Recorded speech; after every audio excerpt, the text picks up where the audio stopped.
मुझे एक अवसर प्रदान कीजिए माँ, कि मैं वहाँ जाकर उस दुष्ट की मृत्यु का भेद जान सकूं। मैं वचन देता हूँ माँ, मैं सफल होकर ही लौटूंगा। अपना ध्यान रखना पुत्र।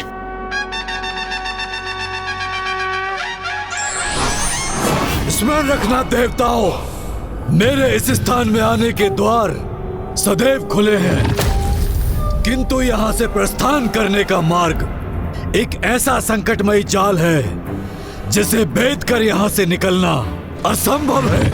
यहाँ आना सरल है, किंतु जाना, और वो भी मेरी अनुमति के बिना, असंभव।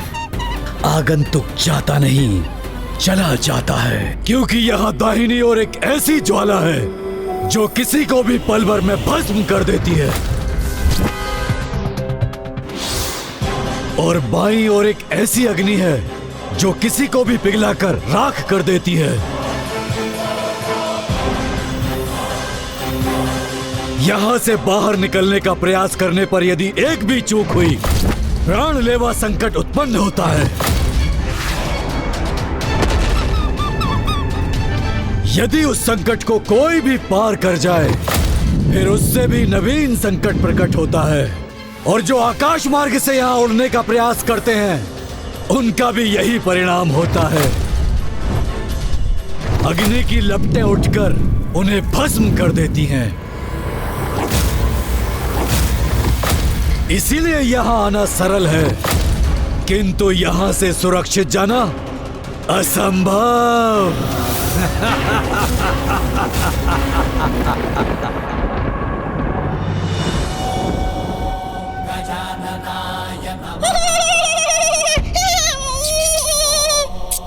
आप तो आज बहुत प्रसन्न हो रहे हैं मूषक जी। हाँ प्रभु, क्योंकि आज हम बिना युद्ध किए अपनी समस्या का हल ढूंढने जा रहे हैं। किंतु यदि हम युद्ध करने के लिए विवश हो गए तो? क्या प्रभु, आपको सुरक्षित रखना है तो मुझे पुनः युद्ध भूमि में प्रवेश करना होगा।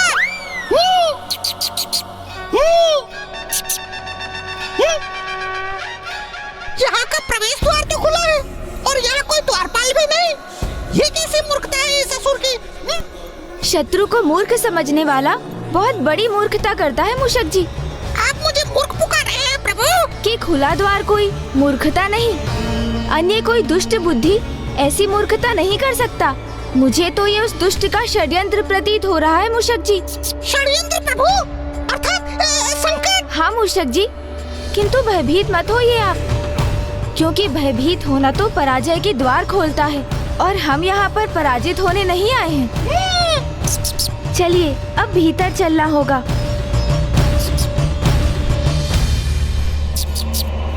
अब तुम्हारी रक्षा करने कोई भी आए, चाहे देवी आदि शक्ति या फिर उनकी अर्ध शक्ति, जो भी यहाँ आएगा प्रवेश करने के उपरांत लौट नहीं सकेगा।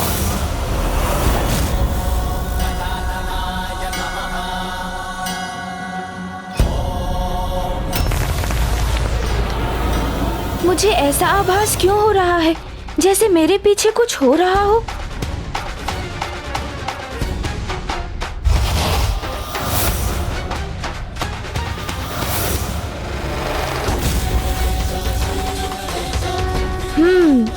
कदाचित ये मेरा भ्रम ही होगा।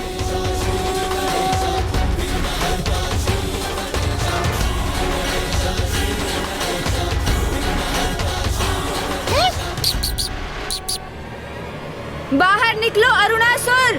मैं पार्वती नंदन श्री गणेश तुम्हें युद्ध के लिए चुनौती देता हूँ।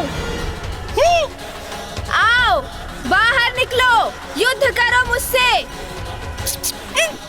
प्रभु ये क्या वास्तव में हम यहाँ युद्ध लड़ने ही आए हैं? प्रभु आपने तो कहा था यहाँ शक्ति नहीं युक्ति का प्रयोग करेंगे हम, फिर आप इस असुर को युद्ध की चुनौती क्यों दे रहे हैं प्रभु? चिंता मत कीजिए मूषक जी, बस आप तो देखते जाइए। यदि है इतना सामर्थ्य तो युद्ध करो मुझसे, प्रदर्शन करो अपने सामर्थ्य का। बाहर आओ।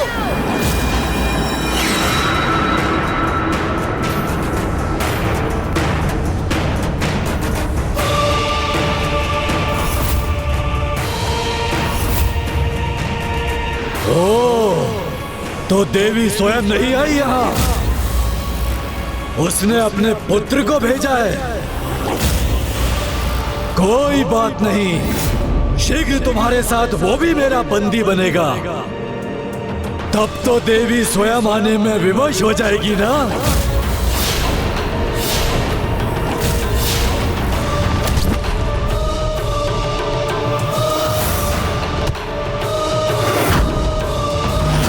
कहाँ छिपे बैठे हो? बाहर निकलो अरुणासुर! इतने ऊंचे स्वर में पुकारने का क्या लाभ? मुझसे युद्ध करोगे?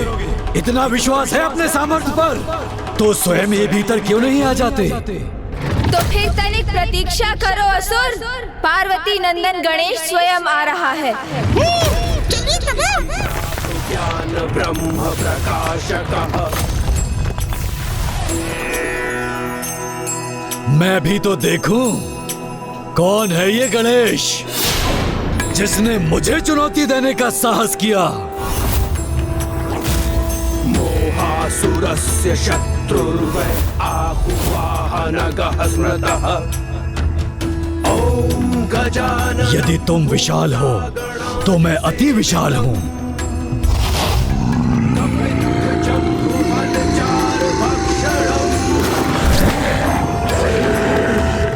उमासुतं शोकविनाशकारकम्।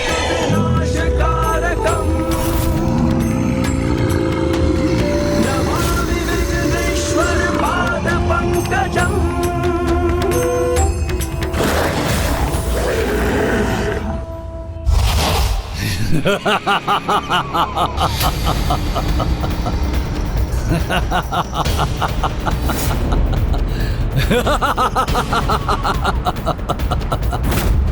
क्या सोचा था और क्या निकला?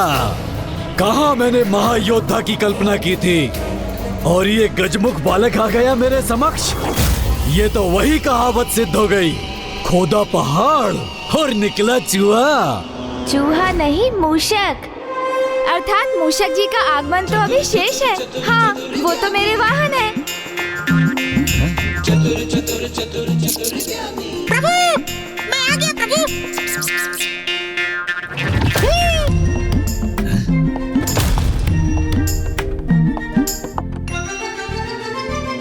तुम्हारा तो आरंभ होते ही अंत हो जाता है। तुम्हारी माता को तनिक भी दया नहीं आई तुम्हारे ऊपर। तुम जैसे नन्हे बालक को मुझसे युद्ध करने के लिए भेज दिया। जीवित नहीं देखना चाहती क्या वो तुम्हें? किंतु आ ही गए हो तो आगे बढ़ो। मुझको युद्ध की चुनौती दी है ना तुमने। निकालो अपना अस्त्र और युद्ध करो मुझसे। अस्त्र? किंतु मैं तो कोई अस्त्र लेकर ही नहीं आया। तो फिर मुझसे युद्ध कैसे करोगे? चलो कोई बात नहीं, मैं ही अस्त्र प्रदान करूंगा तुम्हें। अर्थात आप इतने शक्तिशाली, शक्ति संपन्न, विशालकाय होने के पश्चात भी मेरे समान एक नन्हे बालक से युद्ध करेंगे? क्या ऐसा युद्ध आप जैसे शक्तिशाली असुर को शोभा देता है भला? स्वयं युद्ध के लिए ललकारते भी हो और स्वयं पीछे हटने का उपाय भी सोचते हो। अरे नहीं नहीं असुर जी, मैं पीछे नहीं हट रहा हूँ। किंतु युद्ध एक ही प्रकार का कहाँ होता है? उसके तो अनेक प्रकार होते हैं ना। जैसे रण युद्ध जो सेनाओं के मध्य होता है, मल्ली युद्ध जो दो योद्धाओं के मध्य भुजाओं की शक्ति से होता है, गृह युद्ध जिसके अस्त्र राजनैतिक दाव पेच होते हैं, और फिर जीवन का युद्ध जो अनेकों संघर्षों से भरा होता है। ए तुच्छ बालक, मत करो अपने ज्ञान का बखान। ये बताओ मुझसे कौन सा युद्ध करना चाहते हो तुम? वाक युद्ध। ओहो, तो प्रभु शक्ति से नहीं बुद्धि से युद्ध करने आए हैं। हाँ, वाक युद्ध जो बुद्धि और शब्दों से किया जाता है। वाक युद्ध?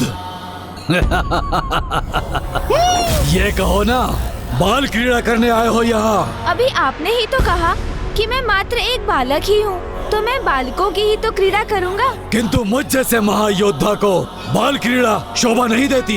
ये क्रीड़ा नहीं करूँगा मैं। क्या महासुर जी आपको ये भय है कि वाक्य युद्ध में आप एक बालक से पराजित हो जाएंगे? कहीं ऐसा तो नहीं कि आप अल्प बुद्धि होने के साथ शब्दों के ज्ञान से भी वंचित हैं। मुझे अपनी कुशाग्र बुद्धि पर पूर्ण विश्वास है बालक। तो फिर वाक युद्ध से पीछे क्यों हट रहे हैं आप? आइए करते हैं ना वाक क्रीड़ा। तुच्छ बालक, यदि पराजित होने में इतनी ही रुचि है तुम्हें, तो आओ पूर्ण कर लो अपनी इच्छा। किंतु उसके पूर्व तुम्हें भी अपनी योग्यता सिद्ध करनी होगी, मुझे ढूंढकर। आपको ढूंढकर? किंतु आप तो मेरे समक्ष खड़े हैं ना महान असुर जी। सर्वप्रथम मुझे ढूंढकर तो दिखाओ और बताओ कहाँ हूँ मैं। वहाँ। नहीं बालक, मैं यहाँ हूँ। अब 2 ही अवसर शेष हैं तुम्हारे पास, बताओ कहाँ हूँ मैं।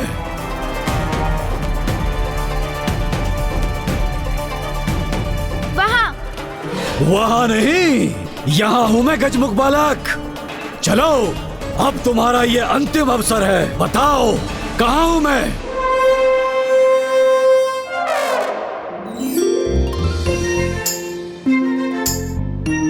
बहुत निपुण हैं आप छिपने में असुर जी। अच्छा तो कहो कहाँ हूँ मैं। आप तो ठीक मेरी दाईं ओर। बिल्कुल नहीं।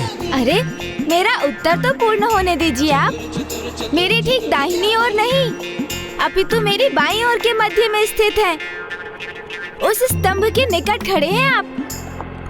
ये कैसे ज्ञात किया तुमने? आपका संपूर्ण ध्यान तो मुझ पर ही था ना, इसलिए मैं जहाँ देखता था आप वहाँ से हट जाते थे, किंतु मेरे मूषक जी का ध्यान आप पर था। देखिए ना, आपकी पूंछ अभी भी उनके मुख में है।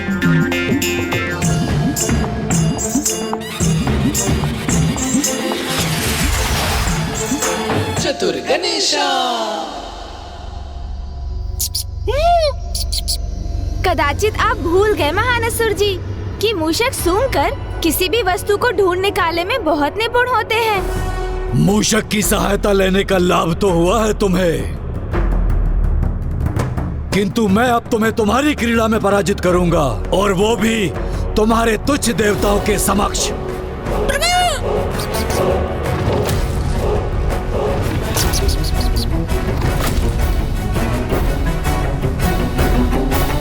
तो यहाँ बंदी है सभी देवता।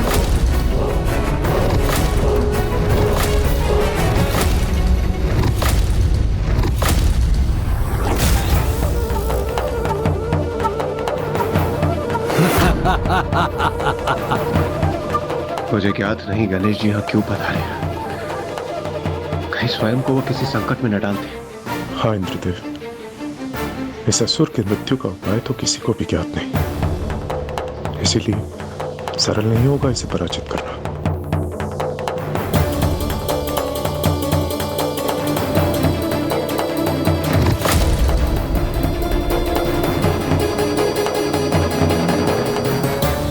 मेरी राजसभा में मेरे अतिरिक्त किसी के लिए कोई आसन नहीं। आप चिंता मत कीजिए असुर जी, मैं अपना आसन अपने साथ लेकर चलता हूँ।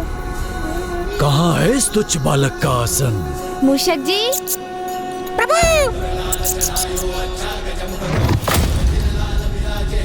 विराजिए प्रभु।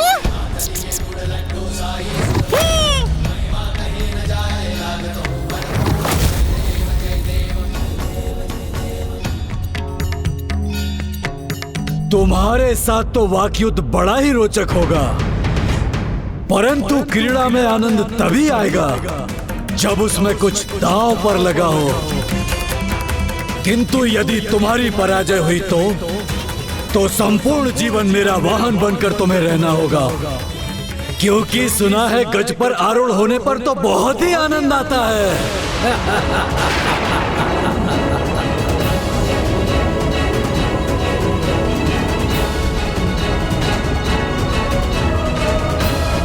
उचित है, स्वीकार है मुझे। किंतु यदि आप पराजित हुए तो आपको भी बिना संकोच किए मेरे एक प्रश्न का उत्तर देना होगा, और वो भी मात्र सत्य।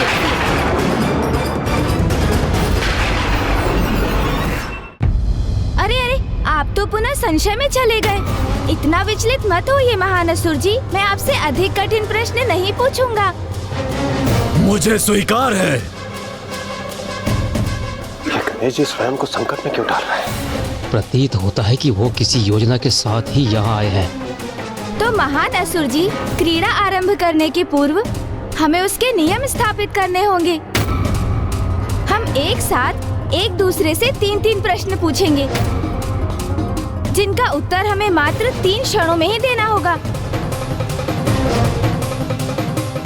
और जो उत्तर नहीं दे सकेगा वो पराजय स्वीकार करेगा। उचित है, किंतु मेरा भी एक नियम है, प्रश्न रोचक होने चाहिए। तो ये प्रश्न किस विषय पर होंगे, उसका चुनाव आप ही क्यों नहीं कर लेते असुर जी? हाँ? क्रीड़ा तुम्हारी है तो तुम ही विचार करो। मैं क्यों व्यर्थ में अपनी बुद्धि को कष्ट दूं? तो अब मुझे इसके समक्ष एक ऐसा विषय रखना होगा जिससे कि मैं युक्ति लगाकर इससे उस प्रश्न का उत्तर प्राप्त कर सकूं जो मुझे ज्ञात करना है। तो ठीक है, ज्ञान शास्त्र। अरे ज्ञान का नाम सुनते ही मुझे निद्रा का आभास होता है। फिर दर्शन शास्त्र। मेरा तो इतना ही दर्शन शास्त्र है कि मैं ही दर्शन हूँ और मैं ही शास्त्र हूँ। शेष सभी तुच्छ है, इसमें तो कोई प्रश्न ही नहीं उठता। बल। ये कैसा विषय है, जो मेरे मुख से निकल गया वही न्याय है। तो ठीक है, फिर राजनीति। बलपूर्वक राज करना ही मेरी नीति है। जो मेरे सम्मुख खड़ा होता है उसे बलपूर्वक नष्ट करना ही मेरी राजनीति है। नहीं नहीं, इसमें भी कोई प्रश्न उत्तर का स्थान नहीं। प्रतीत होता है असुरों को तो एक ही शब्द भाता है, बल। हाँ, ये रुचिकर हो सकता है, क्योंकि वैसे भी शीघ्र ही सर्वस्त्र मेरे ही बल की चर्चा होगी। उचित है फिर असुर जी, हम वाक युद्ध की क्रीड़ा आरंभ करते हैं। अब मैं सर्वप्रथम आपसे 3 प्रश्न पूछूंगा और आप बिना रुके उन तीनों प्रश्नों का उत्तर देंगे, और फिर आप 3 प्रश्न पूछेंगे जिसका उत्तर मैं दूंगा, और हमारी ये क्रीड़ा इसी क्रम में आगे चलेगी जब तक कि कोई उत्तर देने में चूक नहीं करता। उचित है, उचित है। तो समय व्यर्थ मत करो और आरंभ करो अपनी क्रीड़ा।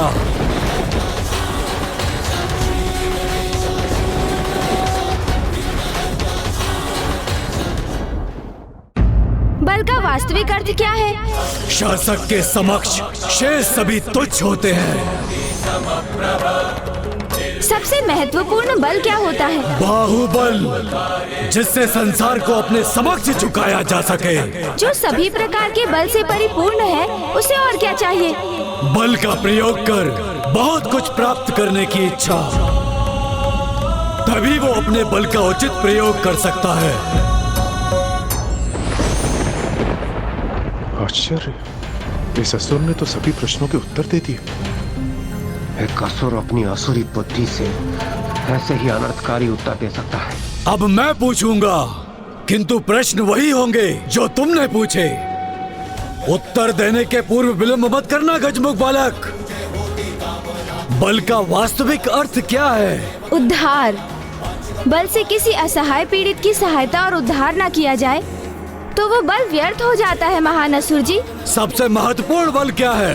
बुद्धि बल, जिससे संसार को झुकाने के स्थान पर उसके प्रभाव से संसार की भलाई का उपाय किया जा सकता है।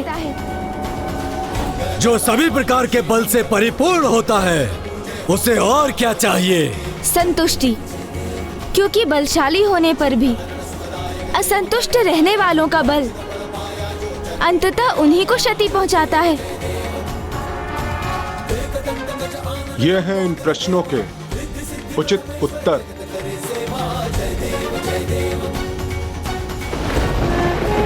अब पुनः आपको मेरे प्रश्नों के उत्तर देने होंगे, किंतु सचेत रहिएगा। आपने उत्तर नहीं दिया अथवा अधिक समय लिया तो आप पराजित हो जाएंगे असुर जी। तुच्छ बालक, मुझे कोई पराजित नहीं कर सकता, इसीलिए पूछो अपने प्रश्न। तो बताइए मुझे, जिनमें बल का अभाव है वो क्या है? अरे क्या है? व्यर्थ है वो। निरर्थक है उनका जीवन। जो बलहीन है तो वो अपना जीवन सार्थक करने हेतु स्वयं को कैसे बलशाली बना सकते हैं? वरदान की शक्ति से। तो बताइए, आपको ब्रह्मदेव से क्या वरदान प्राप्त हुआ है?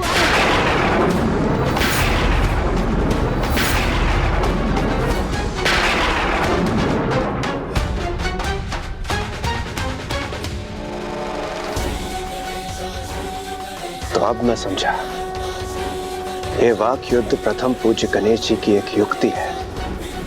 इस दुष्ट को उसके मुख से उसके ही वरदान अर्थात उसके वध का रहस्य ज्ञात करना चाहते हैं प्रथम पूज्य गणेश जी। अद्भुत है प्रथम पूज्य गणेश जी की बुद्धि। यदि यह दुष्ट उनके इस प्रश्न का उत्तर देता है तो स्वयं अपने ही मुख से अपने वध के रहस्य को उजागर करता है, और यदि प्रश्न का उत्तर नहीं देता है तो वह इस वाक युद्ध में पराजित होकर गणेश जी के एक प्रश्न का उत्तर देने के लिए बाध्य होगा।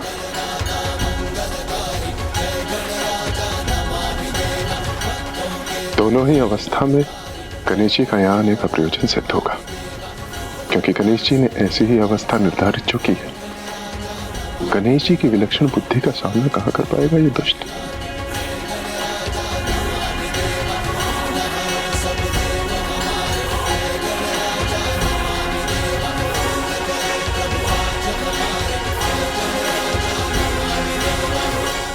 यदि कार्य सुई से हो तो वहाँ तलवार उठाना व्यर्थ है। उसी प्रकार जहाँ कोई कार्य बुद्धि से बनने की संभावना हो वहाँ बल का प्रयोग कदापि नहीं करना चाहिए।